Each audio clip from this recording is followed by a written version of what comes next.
Audio Jungle. Audio Jungle. Audio Jungle. Audio Jungle.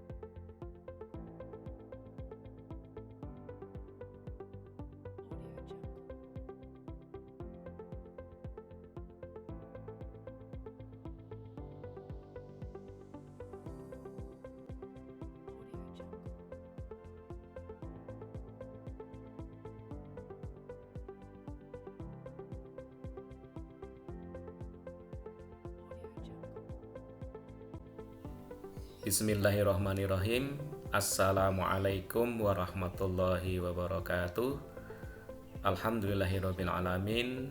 Segala puji kehadirat Allah, Tuhan semesta sekalian alam, atas nikmatnya, atas perkenannya pada kali ini Bapak Guru buatkan video pembelajaran online Mapel Pendidikan Agama Islam dan Budi Pekerti, khususnya kelas 9 semester 1, bab 1 dengan judul Meyakini Hari Akhir Mengakhiri Kebiasaan Buruk. Semoga bermanfaat untuk anak-anakku semuanya, khususnya kelas 9.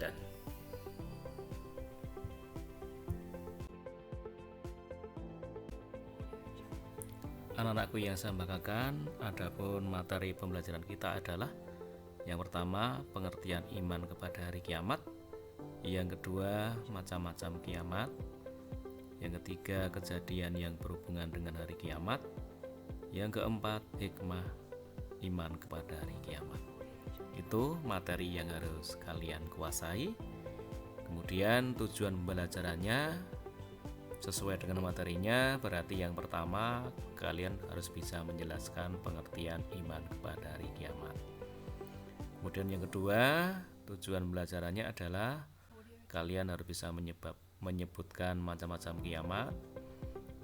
Yang ketiga, tujuannya kalian harus bisa menyebutkan dan menjelaskan kejadian yang berhubungan dengan hari kiamat. Dan yang terakhir, tujuan pembelajaran ini adalah kalian bisa menjelaskan hikmah iman kepada hari kiamat.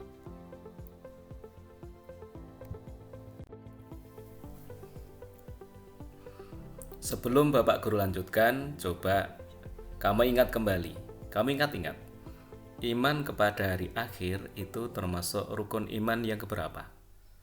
Coba kamu jawab. Sudah kamu jawab? Oke, baiklah. Bahwasanya iman kepada hari kiamat adalah termasuk urutan rukun iman yang kelima. Bagi kalian yang sudah ingat, syukurlah. Yang belum ingat, akan saya sampaikan trik cepat cara mengikat rukun iman berikut ini.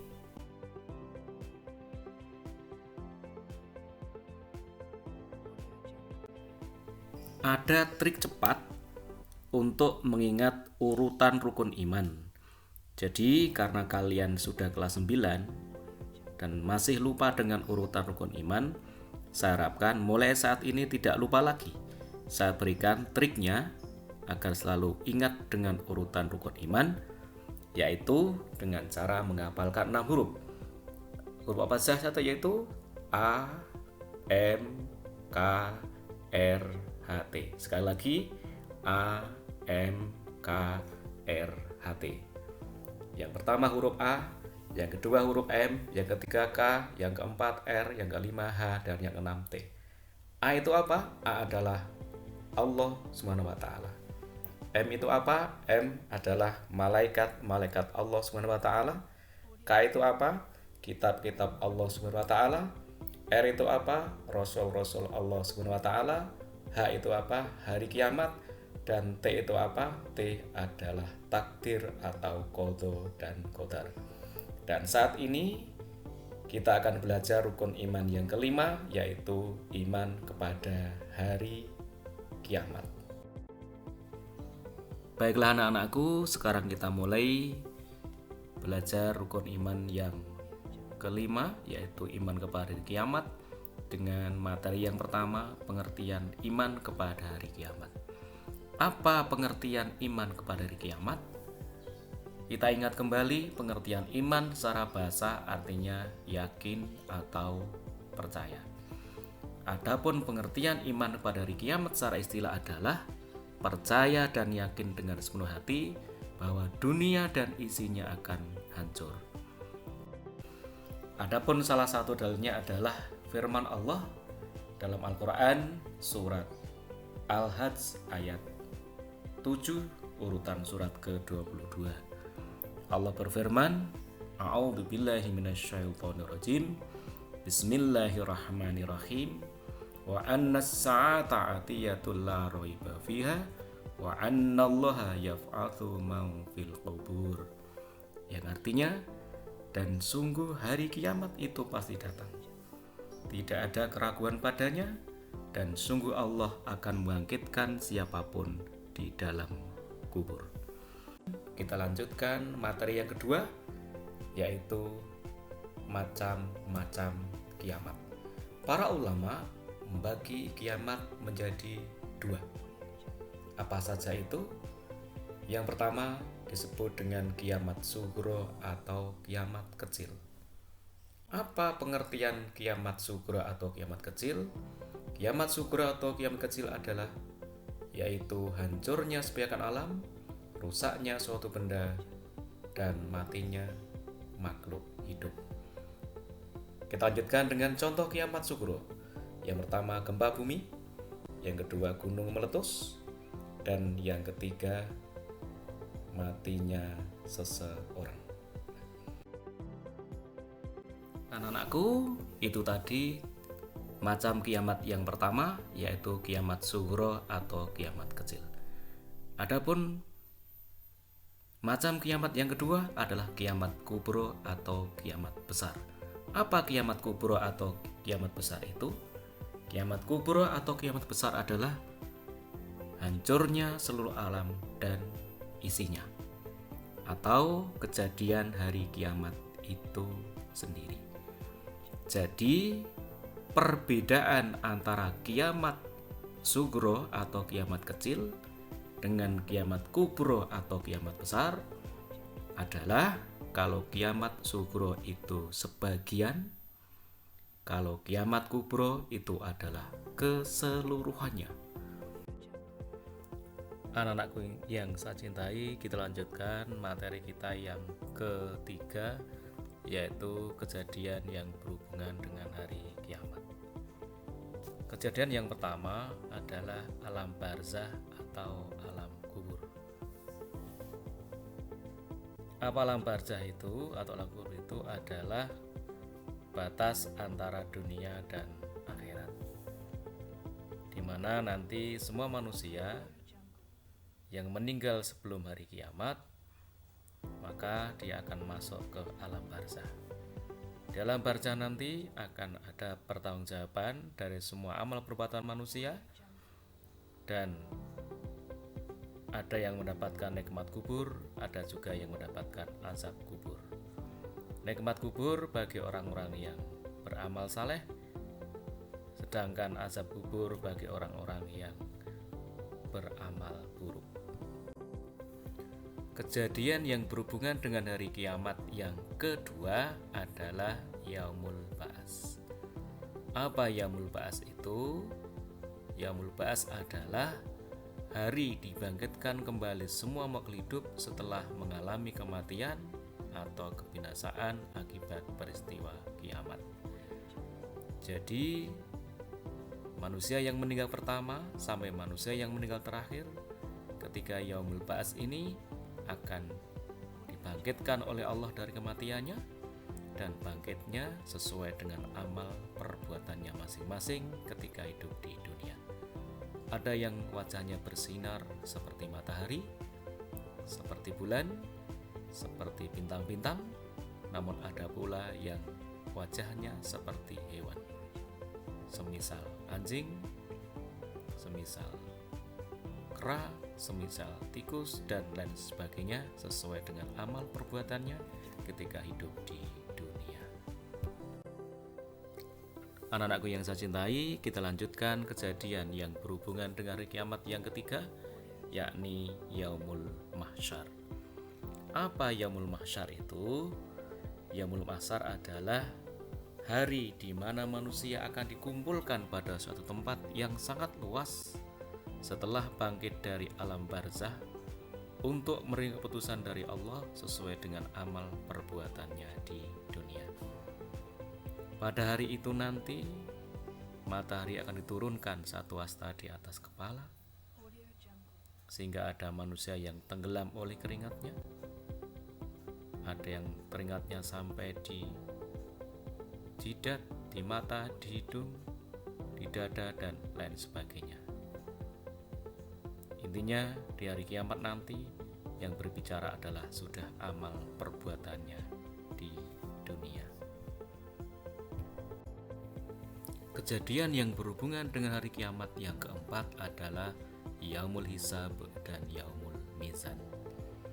Hisab itu artinya adalah perhitungan, sedangkan mizan artinya penimbangan.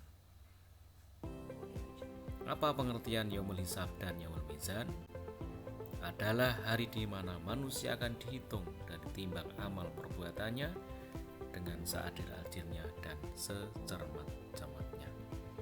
Pada hari itu nanti, pada Yaumul Hisab dan Yaumul Mizan, setiap manusia akan ditimbang amal perbuatannya, akan dihitung amal perbuatannya. Setiap perbuatan sekecil apapun akan diperlihatkan balasannya, baik perbuatan baik maupun perbuatan yang buruk. Kejadian yang berhubungan dengan hari kiamat yang kelima adalah surga neraka. Apa surga neraka itu? Surga adalah tempat yang penuh dengan kenikmatan, diperuntukkan bagi orang yang beramal baik. Sedangkan neraka adalah tempat yang penuh penderitaan, diperuntukkan bagi orang yang beramal buruk. Surga neraka adalah tempat yang kondisinya berkebalikan. Kalau di surga penuh dengan kenikmatan, di neraka penuh dengan penderitaan. Kenikmatan di dunia ini tidak ada seberapa dibandingkan dengan kenikmatan di surga. Begitu juga penderitaan di dunia ini tidak ada seberapa dibandingkan penderitaan di neraka. Kenikmatan di surga adalah kenikmatan yang belum pernah ada mata melihat, telinga mendengar, dan hati yang membayangkan. Begitu pula penderitaan di neraka belum pernah ada mata yang melihat, telinga yang mendengar, hati yang membayangkan tentang penderitaan di tempat tersebut. Anak-anakku yang saya cintai, yang saya banggakan, sampailah kita pada materi yang terakhir, bab iman kepada hari kiamat, yakni hikmah iman kepada hari kiamat. Tentunya sangat banyak hikmah yang kita dapatkan setelah kita belajar iman kepada hari kiamat, tapi di sini Bapak Guru sampaikan 3 saja hikmah iman kepada hari kiamat. Yang pertama, lebih mendekatkan diri kepada Allah SWT. Maksudnya, setelah kita belajar iman kepada hari kiamat, akan timbul di hati kita untuk lebih mendekatkan diri kepada Allah SWT. Yang kedua, selalu berusaha berbuat baik. Setelah kita belajar iman kepada hari kiamat, kita mengetahui bahwa setiap amal perbuatan kita akan dibalas oleh Allah, sehingga kita akan berusaha untuk berbuat baik. Karena siapa yang berbuat baik akan dibalas, yakni dimasukkan ke dalam surganya Allah Subhanahu wa taala. Yang ketiga, hikmahnya adalah senantiasa mohon ampun kepada Allah Subhanahu wa taala. Setelah kita mengetahui kejadian yang dahsyat, yang luar biasa, terutama penderitaan di neraka, kita akan sadar dengan dosa-dosa kita.